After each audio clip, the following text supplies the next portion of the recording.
क्या आत्मा और ब्रह्मांडीय ऊर्जा यूनिवर्सल एनर्जी एक ही है? क्या आपने कभी सोचा है कि हमारी आत्मा और ये पूरा ब्रह्मांड कहीं न कहीं आपस में जुड़े हुए हैं? क्या ये दुनिया ऊर्जा से बनी है जैसा कि आधुनिक विज्ञान कहता है? क्या श्रीमद् भगवद गीता का अविनाशी आत्मा का सिद्धांत और क्वांटम फिजिक्स का ऊर्जा संरक्षण सिद्धांत एक ही बात कहते हैं? क्या हम वास्तव में ब्रह्मांडीय चेतना यूनिवर्सल कॉन्शियसनेस का हिस्सा है? आज हम अद्वैत वेदांत, भगवद गीता, बौद्ध दर्शन और क्वांटम भौतिकी की मदद से इस रहस्य को गहराई से समझेंगे। क्या सब कुछ ऊर्जा का खेल है? अद्वैत वेदांत और क्वांटम फील्ड, क्या ये पूरा ब्रह्मांड ऊर्जा और चेतना का ही विस्तार है? क्या आधुनिक विज्ञान और भारतीय आध्यात्मिक परंपराएं एक ही सत्य को अलग अलग भाषा में व्यक्त कर रही हैं? अद्वैत वेदांत और क्वांटम भौतिकी के गहन अध्ययन से पता चलता है कि पूरा ब्रह्मांड चेतना और ऊर्जा से बना है।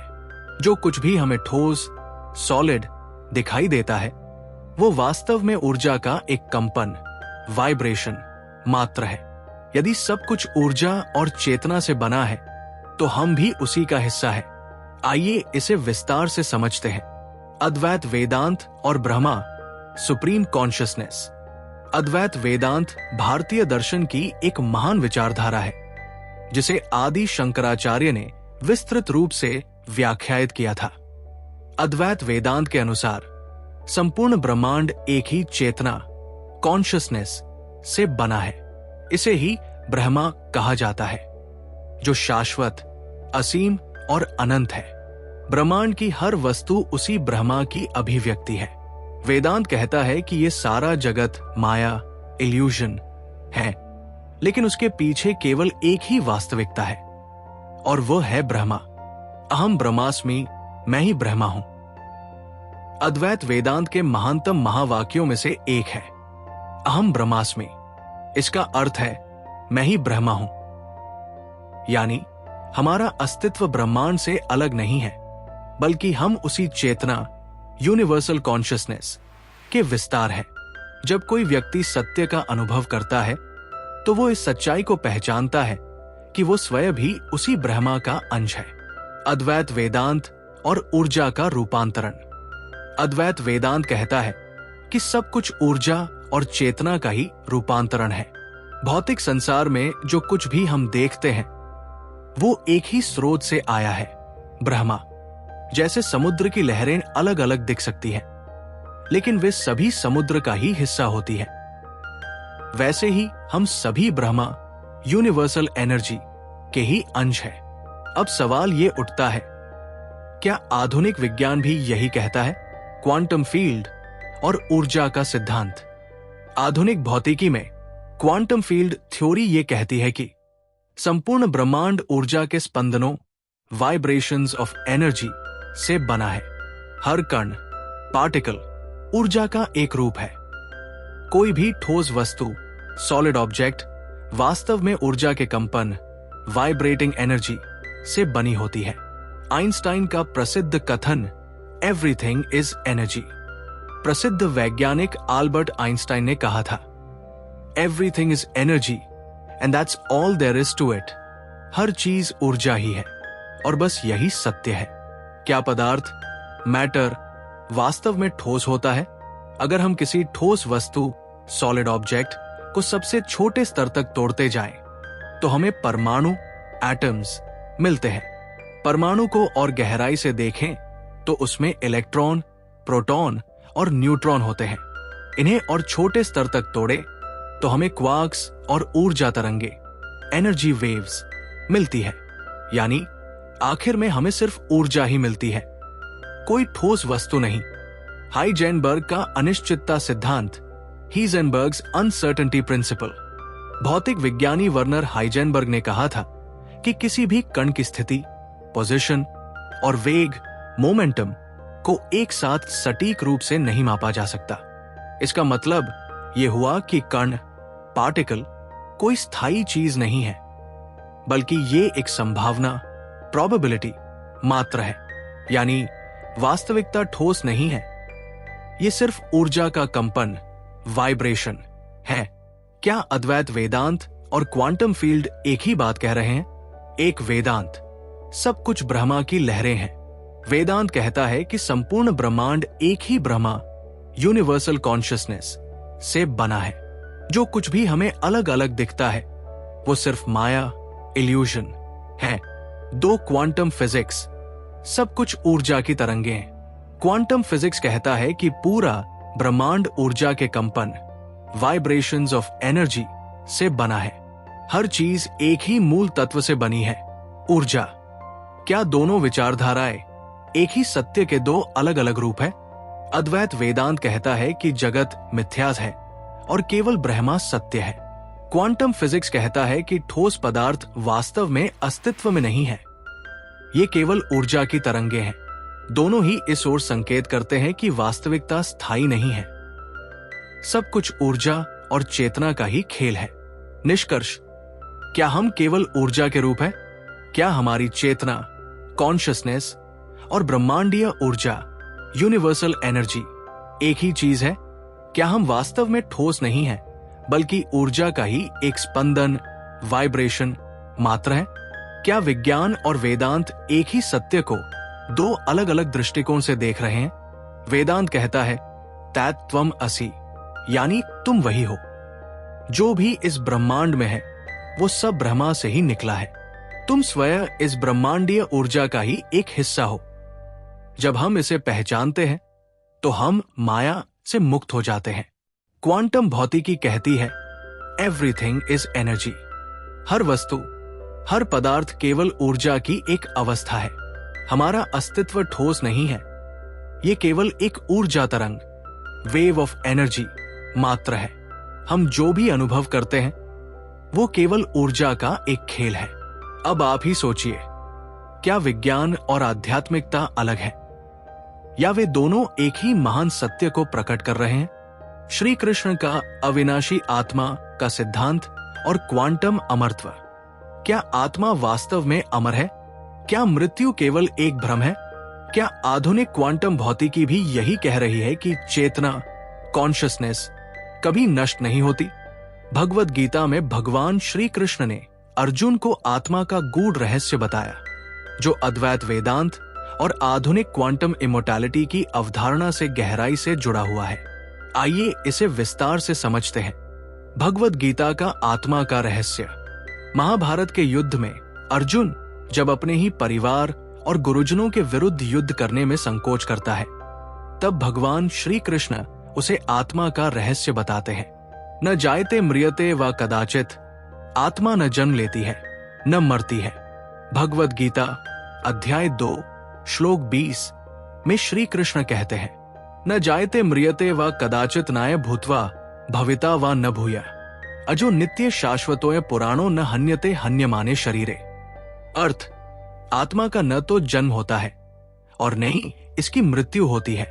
ये नित्य, एटर्नल, अविनाशी, इम्पेरिशेबल और पुरातन, एंशिएंट है। जब शरीर नष्ट हो जाता है तब भी आत्मा का अंत नहीं होता। आत्मा और शरीर का अंतर। श्री कृष्ण कहते हैं कि शरीर नाशवान, मॉर्टल है, लेकिन आत्मा अमर, इमॉर्टल है।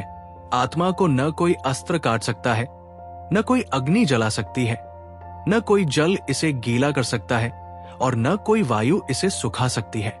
ये आत्मा केवल एक शरीर से दूसरे शरीर में प्रवेश करती है। जैसे कोई व्यक्ति पुराने वस्त्रों को त्याग कर नए वस्त्र धारण करता है। क्या आत्मा का ये सिद्धांत विज्ञान से मेल खाता है? क्या चेतना, कॉन्शियसनेस वास्तव में कभी नष्ट नहीं होती?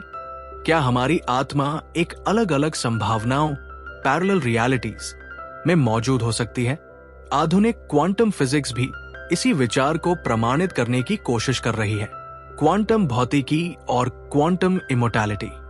आधुनिक विज्ञान में एक विचारधारा है जिसे क्वांटम इमोर्टैलिटी कहा जाता है। यह सिद्धांत इस पर आधारित है कि चेतना, कॉन्शियसनेस कभी नष्ट नहीं होती, बल्कि ये अलग अलग संभावनाओं में जीवित रहती है। क्वांटम भौतिकी में many worlds interpretation. Quantum theory में मैनी वर्ल्ड्स इंटरप्रिटेशन, MWI नामक एक सिद्धांत है।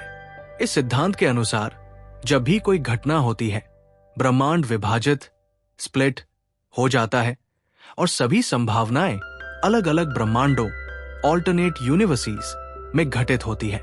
उदाहरण, मान लीजिए कि कोई व्यक्ति एक दुर्घटना में गंभीर रूप से घायल होता है। एक ब्रह्मांड में वो जीवित रहता है, जबकि दूसरे में उसकी मृत्यु हो जाती है। लेकिन क्वांटम इमोर्टैलिटी सिद्धांत कहता है कि व्यक्ति की चेतना उस ब्रह्मांड में जीवित रहती है जहां वह मरा नहीं, यानी चेतना कभी भी समाप्त नहीं होती। ये किसी न किसी ब्रह्मांड में हमेशा जीवित रहती है। क्वांटम अमरत्व, क्वांटम इमोर्टैलिटी और पुनर्जन्म, री इनकारनेशन। भगवद गीता के अनुसार आत्मा मृत्यु के बाद एक नए शरीर में जाती है। इसे हम पुनर्जन्म, री इनकारनेशन कहते हैं। क्वांटम इमोर्टैलिटी ये कहता है कि चेतना किसी अन्य ब्रह्मांड, पैरेलल यूनिवर्स में जारी रहती है। क्या ये दोनों अवधारणाएं एक ही सत्य को दो अलग अलग दृष्टिकोण से देख रही हैं? क्या श्री कृष्ण का आत्मा का सिद्धांत और क्वांटम फिजिक्स एक ही बात कह रहे हैं? भगवद गीता, आत्मा न जन्म लेती है न मरती है। आत्मा शरीर बदलती है लेकिन नष्ट नहीं होती। पुनर्जन्म, आत्मा नया शरीर धारण करती है। ये संसार, माया, इल्यूजन है। क्वांटम फिजिक्स, चेतना कभी समाप्त नहीं होती। ये किसी न किसी ब्रह्मांड में जारी रहती है। चेतना एक ब्रह्मांड से दूसरे ब्रह्मांड में स्थानांतरित हो सकती है। मैनी वर्ल्ड्स इंटरप्रिटेशन, चेतना नए ब्रह्मांड में चल सकती है। वास्तविकता, रियलिटी, अनगिनत संभावनाओं का खेल है। क्या ये दोनों अवधारणाएं एक ही सत्य को अलग अलग शब्दों में व्यक्त कर रही हैं? क्या श्री कृष्ण का आत्मा का सिद्धांत और क्वांटम भौतिकी के आधुनिक सिद्धांत एक ही सत्य की ओर इशारा कर रहे हैं? निष्कर्ष, क्या चेतना वास्तव में अमर है? भगवद गीता कहती है कि आत्मा अमर है, ये जन्म और मृत्यु से परे है। क्वांटम भौतिकी में क्वांटम इमोर्टैलिटी कहता है कि चेतना कभी समाप्त नहीं होती, बल्कि ये हमेशा किसी न किसी रूप में मौजूद रहती है। अगर चेतना वास्तव में अमर है तो मृत्यु केवल एक भ्रम, इल्यूजन हो सकता है। क्या श्री कृष्ण का अविनाशी आत्मा का सिद्धांत और क्वांटम इमोर्टैलिटी एक ही सत्य को प्रकट कर रहे हैं? अब आप ही सोचिए, क्या मृत्यु के बाद भी हमारी चेतना किसी अन्य ब्रह्मांड में बनी रहती है? क्या हम सभी वास्तव में अमर हैं? भगवद गीता के सिद्धांत और आधुनिक विज्ञान को जोड़कर देखें तो एक गहरी सच्चाई प्रकट होती है। हम केवल शरीर नहीं हैं, हम चेतना हैं। क्या ये भगवद गीता के आत्मा के अमरत्व के सिद्धांत से मिलता जुलता नहीं है? क्या ब्रह्मांड सच में एक जीवित चेतना है? क्या ये पूरा ब्रह्मांड केवल एक विशाल मशीन की तरह काम कर रहा है, या फिर ये खुद एक जागरूक, जीवित चेतना, लिविंग कॉन्शियसनेस है? क्या ब्रह्मांड केवल जड़ पदार्थों, मैटर का एक समूह है, या इसमें आत्मचेतना, सेल्फ अवेयरनेस भी है? भारतीय दर्शन, आधुनिक विज्ञान और बौद्ध मत तीनों ही इस विचार की ओर इशारा कर रहे हैं कि ब्रह्मांड केवल भौतिक नहीं बल्कि एक जीवित चेतना है।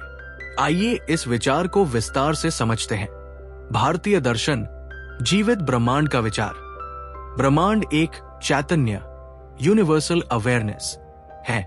भारतीय उपनिषदों और वेदांत दर्शन में कहा गया है कि ब्रह्मांड सिर्फ जड़ पदार्थों से बना हुआ नहीं है, बल्कि ये चैतन्य, यूनिवर्सल कॉन्शियसनेस से युक्त है।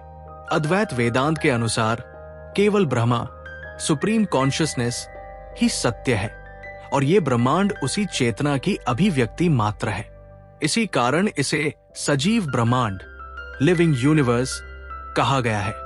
ऋग्वेद और उपनिषदों में ब्रह्मांडीय चेतना। ऋग्वेद में कहा गया है सर्वं खल्विद ब्रह्मा, अर्थात ये संपूर्ण ब्रह्मांड ब्रह्मा, चेतना से व्याप्त है। छांदोग्य उपनिषद में तत्वमसि कहा गया है, जिसका अर्थ है तू भी वही ब्रह्मा है। ये सिद्धांत बताता है कि हर जीव, हर वस्तु और स्वयं ब्रह्मांड भी एक चेतना का अंश है। ब्रह्मांड स्वयं जागरूक है। अगर भारतीय दर्शन को देखें तो ये केवल ये नहीं कहता कि हम चेतन हैं, बल्कि ये कहता है कि पूरा ब्रह्मांड चेतन है और हम उसी का एक हिस्सा है। यही विचार योग और ध्यान, मेडिटेशन के माध्यम से भी अनुभव किया जा सकता है। आधुनिक विज्ञान और पैम्पसिकिज्म, क्या ब्रह्मांड सच में चेतना रखता है?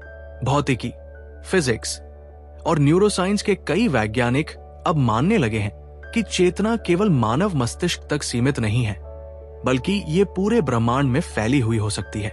पैम्पसिकिज्म, चेतना केवल मस्तिष्क में नहीं बल्कि पूरे ब्रह्मांड में है।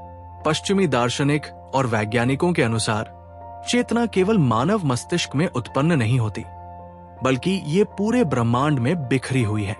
इस विचार को पैम्पसिकिज्म कहा जाता है, जिसमें यह माना जाता है कि हर कण, एटम किसी न किसी रूप में जागरूक, अवेयर होता है। वैज्ञानिक रॉजर पेनरोज और स्टुअर्ट हेमरॉफ ने चेतना पर गहराई से शोध किया और ऑर्केस्ट्रेटेड ऑब्जेक्टिव रिडक्शन थ्योरी प्रस्तुत की। यह थ्योरी कहती है कि चेतना केवल मस्तिष्क में सीमित नहीं है, बल्कि ये ब्रह्मांड के मूलभूत नियमों का हिस्सा हो सकती है। ये ठीक उसी तरह है जैसे भारतीय दर्शन में कहा गया है कि ब्रह्मांड स्वयं एक चेतना है। क्वांटम भौतिकी, क्वांटम फिजिक्स और चेतना। क्वांटम भौतिकी के कई प्रयोगों ने दिखाया है कि कोई भी कण, पार्टिकल तभी वास्तविक रूप लेता है जब उसे कोई देखता है। इसे ऑब्जर्वर इफेक्ट कहा जाता है, यानी बिना अवलोकन, ऑब्जर्वेशन के कोई वस्तु एक संभावना, वेव ऑफ प्रोबेबिलिटी के रूप में रहती है। क्या इसका मतलब यह है कि हमारी चेतना ही वास्तविकता को आकार देती है? बौद्ध धर्म और बोधि, अवेकनिंग, ब्रह्मांड में चेतना का अस्तित्व। बौद्ध परंपरा में शून्यता और बोधि। महायान बौद्ध परंपरा के अनुसार ब्रह्मांड में सब कुछ एक दूसरे से जुड़ा हुआ है और हर चीज में चेतना का अंश, सीड ऑफ अवेयरनेस है। बुद्धत्व प्राप्त करने का अर्थ है उस ब्रह्मांडीय चेतना के प्रति जागरूक होना। ये अवधारणा बोधि, अवेकनिंग पर आधारित है, जिसमें कहा गया है कि पूरा ब्रह्मांड ही ज्ञान का स्रोत है। योगाचार, माइंड ओनली परंपरा। बौद्ध दर्शन का योगाचार सिद्धांत ये कहता है कि ये पूरा ब्रह्मांड केवल मन, कॉन्शियसनेस की रचना है, यानी ब्रह्मांड के कण-कण में चेतना व्याप्त है और हमारी चेतना उससे अलग नहीं है। यह सिद्धांत क्वांटम फिजिक्स के ऑब्जर्वर इफेक्ट से काफी मिलता जुलता है। क्या भारतीय दर्शन, आधुनिक विज्ञान और बौद्ध मत एक ही सत्य को दर्शा रहे हैं? भारतीय दर्शन, ब्रह्मांड एक चेतना है। सर्वं खल्विद ब्रह्मा, सब कुछ ब्रह्मा, चेतना है। ब्रह्मांड में हर जीव और वस्तु उसी चेतना का भाग है। आधुनिक विज्ञान, ब्रह्मांड पैम्पसिकिज्म के अनुसार जागरूक हो सकता है। क्वांटम भौतिकी बताती है कि चेतना ही वास्तविकता को आकार देती है। ऑर्चर थ्योरी कहती है कि चेतना पूरे ब्रह्मांड में मौजूद हो सकती है। बौद्ध मत, हर चीज में चेतना का अंश है। योगाचार परंपरा, ब्रह्मांड केवल मन की रचना है। बोधि, जागरूकता ही वास्तविक सत्य है। क्या ये तीनों दृष्टिकोण एक ही सत्य की ओर इशारा कर रहे हैं? क्या ये ब्रह्मांड केवल पदार्थों, मैटर से बना है, या फिर ये स्वयं एक जागरूक, जीवित चेतना है? निष्कर्ष, क्या ब्रह्मांड वास्तव में जीवित है? तो क्या आत्मा और ब्रह्मांडीय ऊर्जा वास्तव में एक ही है? अद्वैत वेदांत कहता है कि हम सब ब्रह्मा के अंश हैं। क्वांटम फिजिक्स कहती है कि सब कुछ ऊर्जा है। भगवद गीता कहती है कि आत्मा अमर है। क्वांटम इमोर्टैलिटी कहता है कि चेतना कभी नष्ट नहीं होती। पैम्पसिकिज्म कहता है कि ब्रह्मांड एक जीवित चेतना हो सकता है। भारतीय दर्शन कहता है कि ब्रह्मांड केवल जड़ पदार्थ नहीं, बल्कि ब्रह्मा की चेतना से युक्त है। आधुनिक विज्ञान में पैम्पसिकिज्म और क्वांटम फिजिक्स भी यही कहने लगे हैं कि ब्रह्मांड केवल मशीन नहीं, बल्कि चेतना से युक्त हो सकता है। बौद्ध मत में बोधि और योगाचार ये बताते हैं कि सब कुछ चेतना का ही विस्तार है। अगर ब्रह्मांड सच में एक जीवित चेतना है, तो क्या हम भी उसी का हिस्सा हैं? अब सवाल आपसे, क्या आपको कभी ऐसा महसूस हुआ है कि ये ब्रह्मांड केवल पदार्थों का समूह नहीं, बल्कि एक जागरूक सत्ता है? क्या हमारी चेतना इस ब्रह्मांडीय चेतना से जुड़ी हुई है? क्या ब्रह्मांड के रहस्यों को जानने के लिए हमें अपनी चेतना को और विकसित करना होगा? अगर यह विचार आपको रोमांचक लगा हो तो इसे दूसरों के साथ साझा करें और कमेंट में बताएं कि आप इस बारे में क्या सोचते हैं।